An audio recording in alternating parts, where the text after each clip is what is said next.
మిమ్మును కరుణింపవలనని ఆయన నిలువబడి ఉన్నాడు. యెషయా 30:18.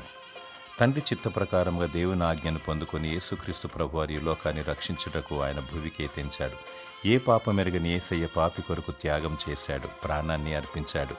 ఆయన దయగలవాడు, కరుణామయుడు, జాలిగలవాడు. నీ ఆత్మ నశింపకూడదని, నీవు రక్షింపబడాలని పునరుత్థానమును పొంది తండ్రి చెంత విజ్ఞాపన చేయుచున్నాడు. దినమెల్ల తన గాయపడిన చేతులు చాచి నిలబడి ఉన్నాడు. యేసు నిన్ను ప్రేమించుచున్నాడు. ఏ ఒక్కరు నశించడం దేవునికి ఇష్టం లేదు. నశించిన దాన్ని వెదికి రక్షించుటకు మనుష్య కుమారుడి లోకానికి వచ్చాడు. శాంతి సమాధానము లేక ఎటుతోచని స్థితిలో అంధకారములు కొట్టుమిట్టాడుచున్నావు. శాంతి సమాధానమును, ఆదరణ, నెమ్మదిని దయచేవాడు దేవుడు. యేసు చెంతకురా, ఆయన నిన్ను కరుణిస్తాడు. దేవుని స్తుతించు.